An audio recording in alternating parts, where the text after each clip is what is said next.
Welcome to the Sustainable Leadership webinar series, a collaborative initiative brought to you by the Barcelona Culinary Hub and the Culinary Institute of America.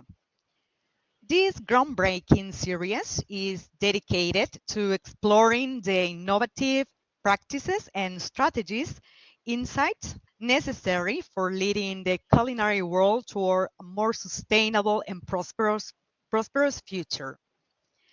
Today, we are honored to have with us an exemplary leader in the field of sustainable food practices, Sara Burnett, founder and principal consultant of Burnett Strategy and Consulting. Founded in 2023 to help grow purpose-driven organizations and increase their impact.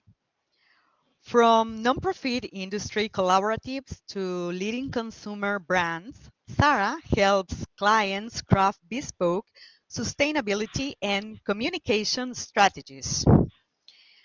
For over 18 years, Sara Burnett led public relations, food beliefs, sustainability, and philanthropy at an iconic category-leading retail and CPG brand, Panera Bread.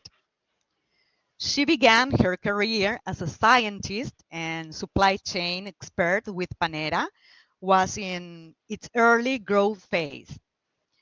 To fuel their growth, she honed her strategy and collaboration skills, building industry-leading and marketable programs in quality, climate strategy, and animal welfare too. Sara has been instrumental in driving the company's commitment to transparency, sustainability, and wellness. Her visionary approach has not only shaped Panera Bread's identity, but has also set a benchmark for the industry at large. With a wealth of experience in spearheading initiatives that prioritize ethical sourcing, environmental stewardship, and community engagement, Sara is a beacon of sustainability leadership. Her insights will provide invaluable perspectives on how food standards can be leveraged to achieve green growth and drive restaurant success. Join us as we delve into Sara's journey and learn from her expertise in creating impactful and sustainable change in the culinary world. Please welcome Sara Burnett. Thank you so very much for having me. Greatly appreciate you having me today.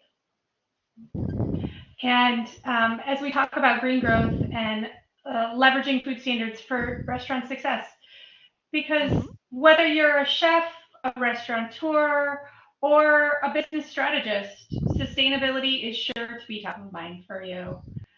From will the ingredients that I love and I cherish and I want on my menu to still be available in 5, 10, 20 years, to questions like, are the dollars that I'm spending with my supply chain partners going back to the folks in the field who are actually doing the hard work? Do they have a living wage? Are they able to succeed in life and live a high quality of life? These are some of the types of questions that we all wrestle with as culinary leaders. And so today we're going to take you through discussing two different key things. One is how setting food standards and sustainable practices can actually drive your business success long term. And then also what to consider when you are developing these food standards. How do you make wise choices that will both create the impact that you want, as well as, again, drive your business success? And you gave me such a kind introduction, I don't need to go too deep into who I am, but just highlighting two things for myself is that I come from a food family. My grandfather was a farmer. My dad was a restaurateur and ran restaurants across the globe in both the US, Canada, as well as Saudi Arabia. And my mother was a grocery store manager, humbly managing stores throughout the US. And that really inspired me on my journey because I saw how hard across the entire supply chain folks worked to bring food to our tables. And I am naturally a scientist by education, but I became a strategist and communicator by choice, and am really blessed to work now, not only having a history of working at a very large food company, Panera Bread, but now working with small and medium-sized companies to help them actually achieve their dreams and achieve the impact they want for their businesses. One of those being, I'm really proud to work alongside the Strategic Initiatives Group at the Culinary Institute of America as they help different restaurant companies and food service and food companies across the globe make change. Now, let's to it to start with. What I will say first is that I'm going to start with a few questions that will challenge you and just get you to think a little bit about your place and what role you have within the food system. First one being, can the sourcing decisions of a chef really change the food system? Does where you purchase your fresh beets from make a difference in the world, in the community?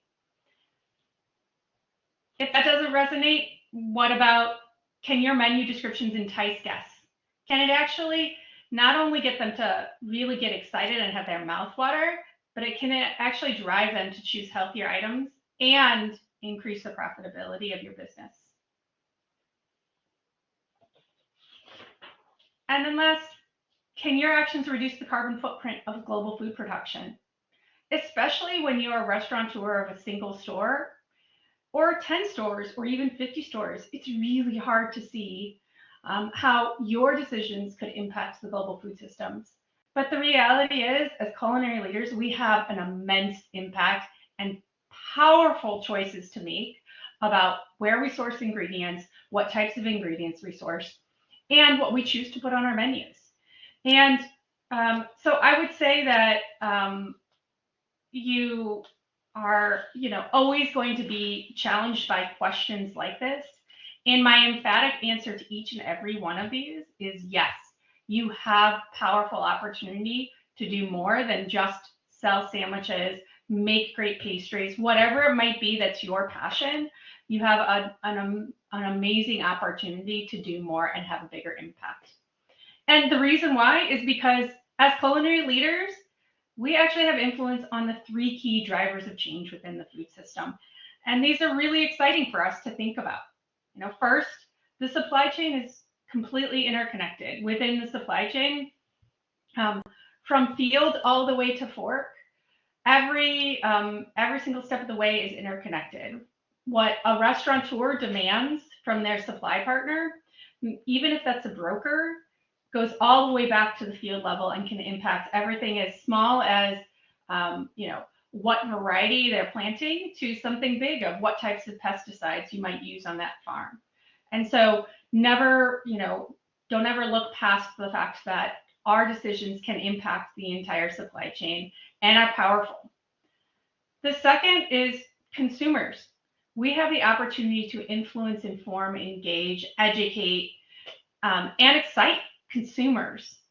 The good news is that consumers are changing. The reality is, overall for consumers, they want more sustainable products. That's continuing to increase year over year. And if we look at a couple studies recently, PricewaterhouseCoopers has looked at the global demand across 31 countries, 9 different territories. And what we're seeing is that 46% of consumers globally are saying that they are purchasing more sustainable products year over year. 32% say that they're willing to change their diet to impact the world around them. And then 80% are actually willing to pay more for more sustainable products. That's an incredibly huge opportunity for us to lean into where consumers are already moving and meet their changing, evolving needs and wants. And then last, we're in a time of crisis. In a time of crisis, it's a powerful time to make big, bold choices.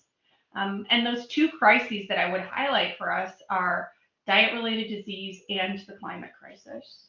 In terms of diet-related disease, if you look across the globe, 8% of children and 43% of adults have overweight or obese.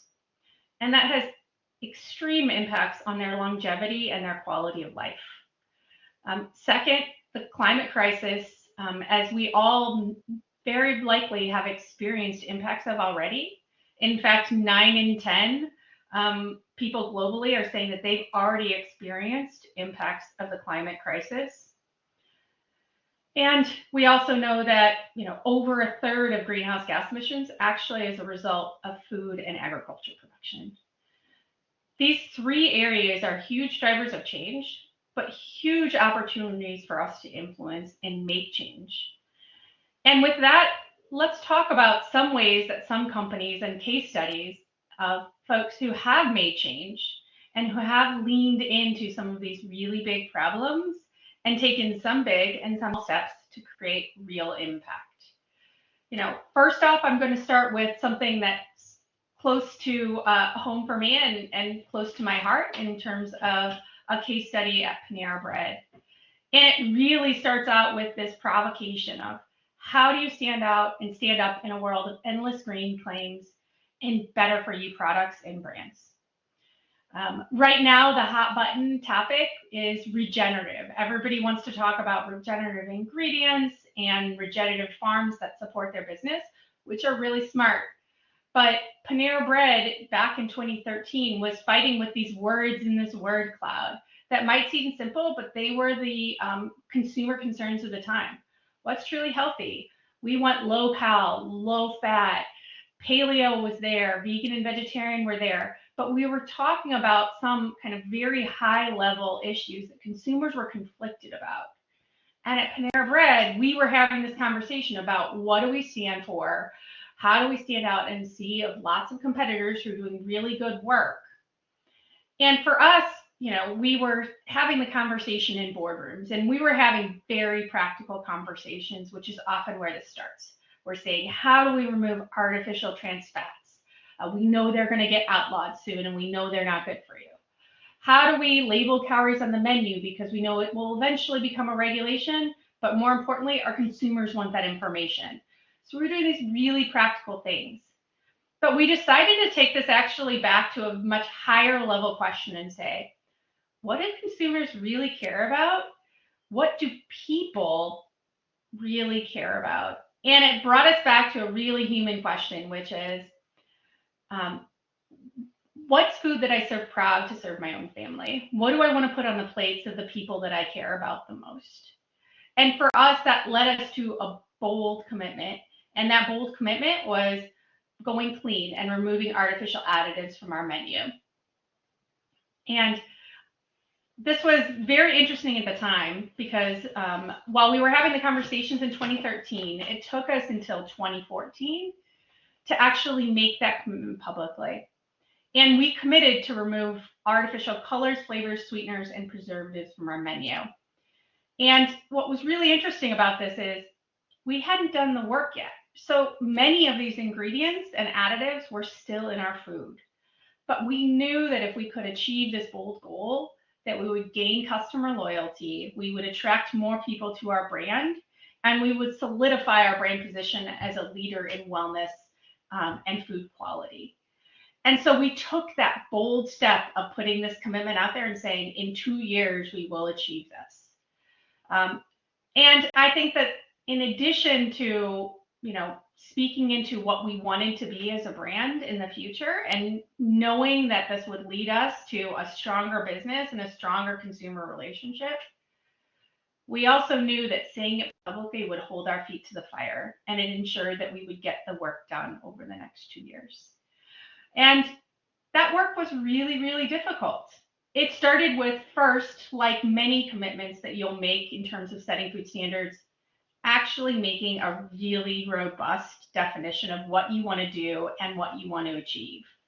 For us, that came in the form of a no-no list and actually spelling out each and every additive that we knew was being taken out of our menu and would never go back on our menu.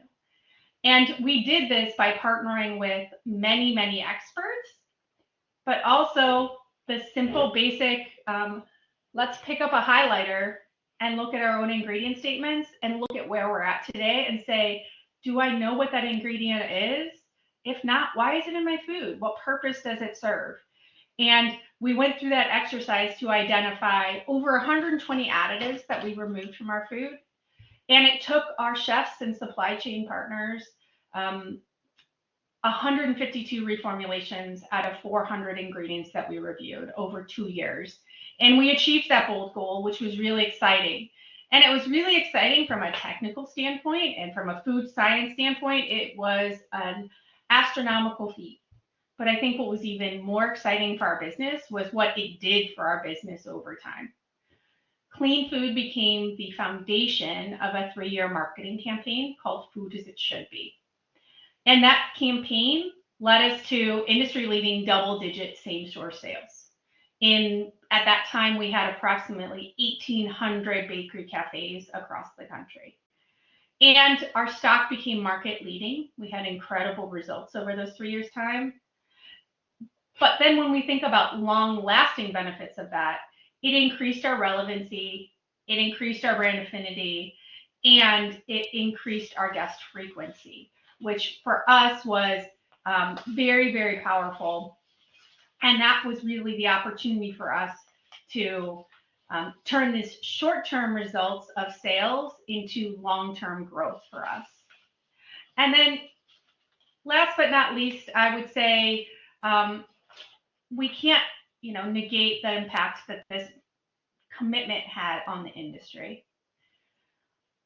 I will be very clear that our goal with making this commitment was really about us and our relationship with our guests, but it did have a really positive influence on the industry. We did not go out and lobby change. We were not out there being advocates outside of telling our story and saying, we're doing this work. We believe it really strongly matters. We know it's really hard, but it can be achieved. And when you do it and you do it well, it impacts your business in a positive way. So we were simply a case study for the industry. But what we saw at this time was really exciting. So back in 2014, 2015, we saw kind of the free from movement just boom in the US. And that was, everything from major food companies like Kraft and Nestle to other food companies like Papa John's and Subway that are global food companies removing different artificial additives from their menu. We also saw that transition from the restaurant industry strongly into CPG businesses like those you see here on the screen. And what's really interesting is that was way back in 2014, 2015, 2016. But this has now become an ante in the marketplace. If you're a leading brand that's perceived as healthy and better for you, much of that is predicated on having simpler ingredient statements, high quality ingredients. So that's become the ante in the market. And we're now seeing a shift into it's not about the nose and the things that you take out of your food, but leaning into the positives and the things you put in. So you have this foundation of simple ingredient statements, and you build on top of it with things like produce from local suppliers. Why? Because to the consumer, that is fresher, it tastes better, it's higher quality, and you're supporting someone in your local community. To adding in ancient grains, which folks know are better for people and their personal health than refined grains, but also are better for the planet. And so we've seen this incredible industry change from one choice that was very much, again, about our brand and reaching our customer. And it had this trickle down effect that impacted the entire industry. And with that, I'll change gears a little bit and we'll flip away from clean into a different provocation of how do I influence what I can't control? Guest choice. As restaurant leaders, as food service leaders, as strategists, we often say that controlling the demand side of the equation is really hard for us. When it comes to being a business, we're the supply. We're deciding what we put on our menu, the ingredients we source, the employees we hire, but we can't really make the guest make a different decision, right? I'm not suggesting that we all need to become behavioral economists or strategists, but I will say that there are some really simple and incredible behavioral nudges that are well within our control that help drive consumers and change that demand to more sustainable items. And I think that this is going to be everything from pricing to menu descriptions to recipes to the stories you tell, to the visual cues that you have, to the taste of your products. All of these are behavioral nudges that can drive folks to more sustainable choices. And this photo here on the page are all plant-based items. It's the Supreme Green menu at a concept called Max Burger that is out of Sweden. A fast food burger concept known for big, juicy, indulgent burgers, and these are all plant-based. And so let's talk about a couple, actually 3 key examples of what these powerful nudges could look like for us. First, is Max Burger, that Swedish chain. They have, restaurants across Sweden, Poland, Norway, and Denmark. And again, traditional fast food concept. But what they've been doing is normalizing the better option. And for them, that's a plant-based option. Why? Because they have 2 really big, bold goals. One is their goal is that over half the meals consumed there do not contain red meat. So they're looking to shift folks to lower carbon, plant-based or poultry-based items. And the other thing that they are committed to is offsetting their emissions. So through reforestation programs, they offset 110% of their supply chain emissions and through these carbon credits. And what they've done to normalize plant-based eating is 2 different things. One is they have 15 different plant-based items. It's not just one item that sits over here. It's, the veggie burger for your vegan friend who comes into the restaurant. They have created a whole host of highly craveable menu items. They still contain aioli. They still have a melty piece of cheese. It might be vegan or plant-based cheese, but it's delicious. So for them, they've really made choice and having a huge variety of delicious choices, the way to actually get folks to move towards plant-based options, even when they're going out to a burger restaurant. And so for them, their Supreme Green menu, which is featured here and was on the previous page, that actually was their most successful menu launch in the history of their restaurant. And that was launched back in 2018 and still to date is the most successful launch that they've ever had. The second example of a powerful nudge is IKEA. And IKEA, most folks think of as a large home and furniture store. And while that's true, they also have bistros in each and every one of their locations. And outside of the US, they are the number 10 largest food retailer globally. They have a massive food business and do a really great job at it. They have a bold goal similar to Max Burger that over 50% of their menu items will be plant-based by the end of 2025. And to achieve that, they've done a lot of really great work in developing delicious, tasty menu items. Everything from, they sell multiple different types of veggie hot dogs to versions of chocolate mousse, ice cream, and their iconic Swedish meatball. And this has driven a lot of success for them just in terms of developing products that are really tasty, delicious, and craveable. But what they do to add on top of that in terms of nudging is a pricing strategy. And their pricing strategy is that all plant-based items are the same price or lower than their animal-based counterpart. And that allows them to really drive people not only through taste, but also through economics to these better choices. And the reality is it works for them.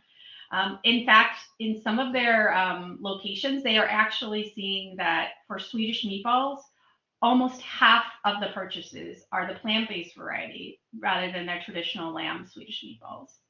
It's very exciting for them to use pricing as one more lever of change to move folks towards these menu items. And then last example here would be Panera Bread in carbon labeling. And Panera Bread, way back in 2020, decided to partner with World Resources Institute and institute their Cool Food Meals label. And this is simply a badge that goes on menu items that are significantly lower than the traditional diet and are low carbon and in line with the Paris Climate Accord. And while this is a really, really interesting visual cue at purchase, this has become a very powerful nudge post-purchase. And I would describe it as this: when you put these badges on a digital menu or a menu panel in a restaurant, it informs the consumer, but the more powerful nudge at that moment for the consumer is what they are craving. They already decided to come into the restaurant because they wanted the sandwich they love or the mac and cheese that they were craving, and they tend to order that. However, post-purchase, whether it's through social media, whether it's through email, providing them information about the item that they purchased and its carbon footprint is very powerful. So what we did was a study, and we sent out emails to 60,000 customers each and every month if they had purchased a Cool Food meal. And we said, did you know that that amazing bowl of broccoli cheddar soup was a Cool Food meal? You did your part to help the planet. This is what a Cool Food meal is. It was a very simple email, 4 or 5 sentences long, but it just gave them that boost of confidence in their choice to say, hey, I did something really good. They had already walked away feeling like that was really delicious, but this just reinforced their decision. What we see is they come back to the restaurant more frequently, and they are more likely to order that item versus other items on the menu. So we're reinforcing the behavior we want is for them to order a Cool Food meal, and we're getting them back to come back and see us more frequently.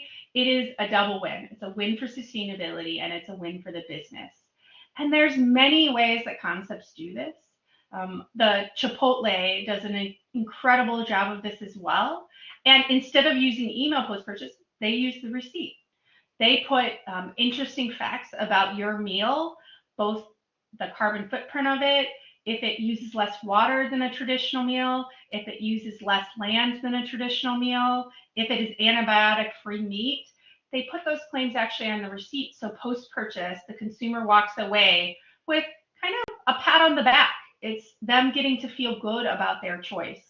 And all of that is a very powerful nudge to shift folks towards a more sustainable diet. So these are all really interesting examples, and they are all examples that have happened and really could influence how you do your business. But let's talk about the real true business implications and applications for you as leaders and future leaders. First, I always start with failures. And maybe that might be a little counterintuitive, but first, we always like to learn from those who've gone before us. First, lack of focus. If you look at this graphic here, which is the United Nations Sustainable Development Goals, and all the key areas they believe that around the globe we all need to work on, you probably morally, ethically connect with many of these. Many of us would say there should not be hunger in our world. Many of us would say everyone should be able to have access to a quality education, access to living wage, to good work environments. You know, our water should be clean. We shouldn't be polluting. These are all really important issues. But as an organization, regardless of your scale, we cannot address each and every one of these. And so green initiatives often fail because you're trying to proverbially boil the ocean and do too much. The best programs focus on just a few key issues and do those really well. So when you're thinking about creating, whether it's your food belief statement for your organization or a set of standards for how you source ingredients, think about your focus and think about your priorities. The second is having short-term versus long-term expectations. We often expect that these are going to change the trajectory of our business immediately.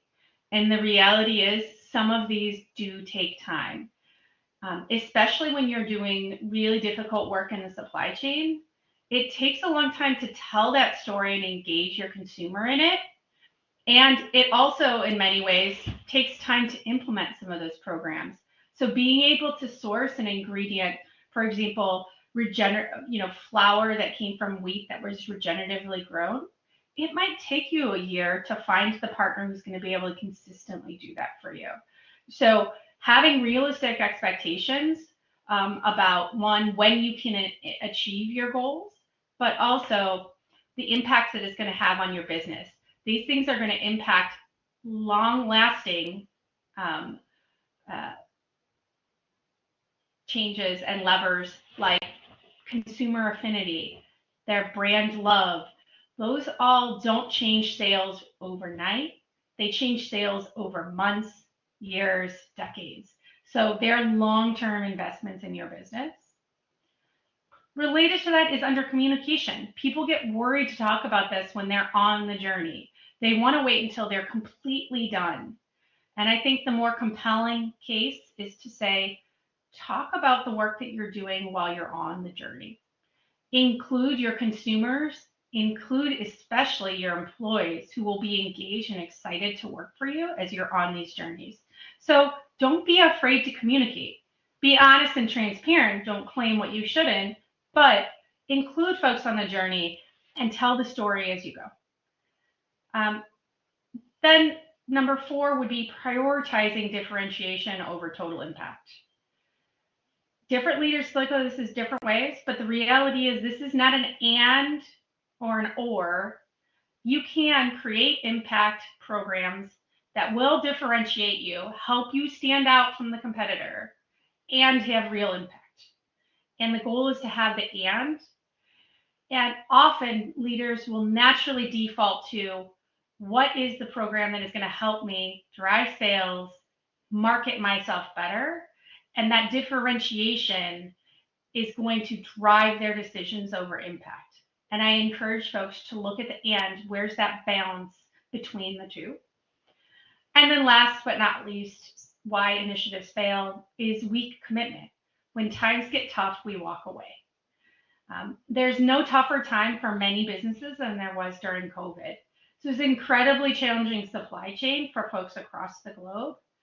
And trying to stay strong and say, I'm going to continue to source an ingredient. For example, chicken that's raised responsibly without antibiotics, in environments that respected and provided great animal welfare. That was really tough to stick to that guns when that market continued to shrink and collapse on itself. Those are the times that test who you are as a brand and what you stand for. And weak commitments are what often make people fail, is that when that pressure comes, that's the first thing we walk away from, too. Whether it is save time, save money, we walk away from our commitments. So weak commitments are one that I always say is, why many initiatives fail over time. The good news is there are many good things that you can do to ensure that whatever choices you make when it comes to food beliefs and standards you put, that they will, those growth will pay off.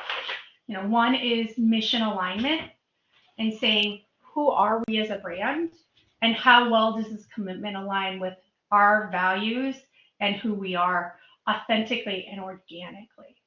So for example, I am a coffee house. I'm going to be really thinking about coffee sustainability, where I source it from.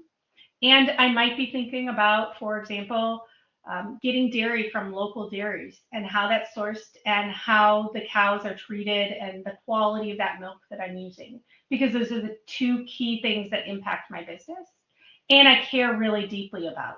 That's why I exist in the world. The second is being hyper focused on the guest and being guest centric. So thinking about, what are my guest expectations? What do they care about most? and what is going to be impacting them day to day and drive them to come to my restaurant more often. The third is linked to that counterbalance that I was just talking about of differentiation and impact, and saying, make sure that all of my commitments are impact driven. Is actually making this choice going to have a positive impact, or is it just words on a piece of paper? And really be focused on measurable impact. And then last, credibility is saying, how do we actually walk through and ensure that whatever commitment we have is credible? Sometimes that means partnering with a scientific organization, reaching out to your local university and having a student review your work or an academic review your work. Sometimes that means partnering with other organizations, whether that is NGOs or nonprofits that are doing work in the space. Sometimes that means partnering with the restaurant next door to do it together. Because with a partner, you might be able to achieve more impact on that impact driven, but also you have credibility as you have others doing the same thing together side by side. And so these are your must-haves for green growth as you're making decisions. And with that, I would leave you with my last kind of challenge and provocation before we get into some questions, which is, short-term profitability is a byproduct. It's a byproduct of lots of wise business decisions. What I would say is, though, long-term success only occurs when you treat sustainability as a necessity, an absolute necessity for the survival of your business. And with that, thank you very, very much for having me. Thanks to you, Sarah, for this inspiring presentation and for sharing all your expertise and your experiences with all of us today. Now, I would like to ask a couple of questions. Many of questions that I wrote down about your presentation, you've already answered through your beautiful presentation. So just one or two questions, and that I think it will be interesting for our students because many of them are restaurant owners, and the majority of them are chefs, and they are concerned about their cooking practices and how to implement these steps to move toward a more sustainable model of restaurant.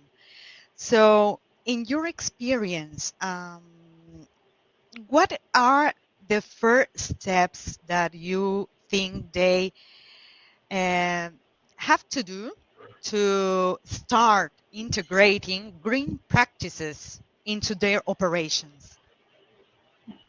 So I would say there's the two first key steps that I always recommend folks do is, one, actually defining for yourself your mission and vision. Why does your restaurant exist? Why does your food business exist in the world? And making sure that you clearly understand that. And then second would be assessing what your potential biggest impacts would be. What is really easy to do is to think about all the low-hanging fruit, the maybe easier things to do. So put recycling in your restaurant, compost your waste, maybe shift to greener compostable packaging. Those are, in many cases, the easier things to do, but they might not have the biggest impact. So what I often advise folks to do is to look at two different things. One, look at your sales. What are you selling the most of? And what are the key ingredients in that? And then also look at all your supply chain invoices, because the reality is your biggest impact is in the ingredients that you use. So is the number one ingredient you're sourcing seafood? If so, then you should be thinking about what are sustainable practices in seafood that I should prioritize, because doing work there and setting a standard there is going to naturally have the biggest impact for you because that is the number one thing you're sourcing. Or is it beef? And then you have to think about, how do I source responsibly, raised beef? And potentially, do I want to reduce beef consumption on my menu if that's aligned with who I am as a company? So I always say, of course, first define who you are and make sure you understand who you are, and then look, go back to the office and actually take out those invoices and take out your seasonal menus and say, what is it that I'm using the most of? And of those, what are the highest impact ingredients? And that's where I start my work. Start by basics. Yes. Yep. It doesn't have to be too complicated. No, it doesn't. So thank you, Sarah.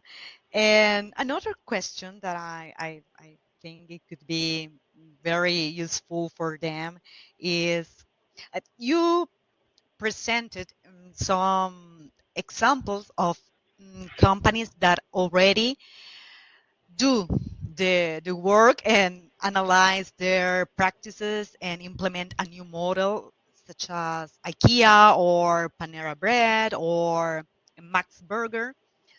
So comparing small industries with bigger ones, um, how can they start, the small companies, the small restaurants, the small um, uh, cafes, for example, how can they implement these standards comparing to larger chains?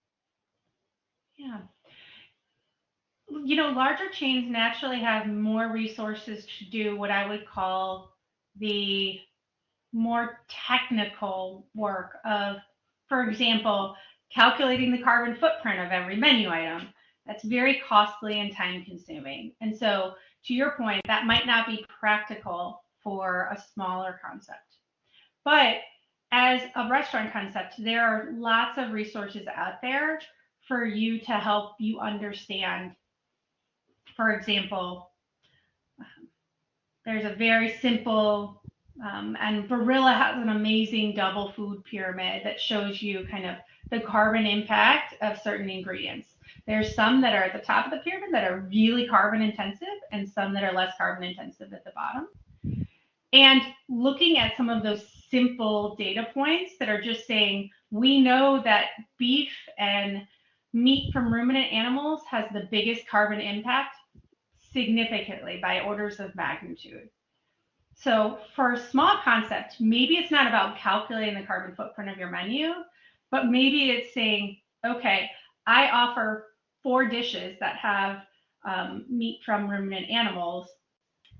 How do I transition over the next year to one less menu item that has that? And that menu item is instead maybe made with chicken, or it's plant-based, and it's highly craveable to replace that. So it doesn't have to be as highly technical, but it is still equally impactful.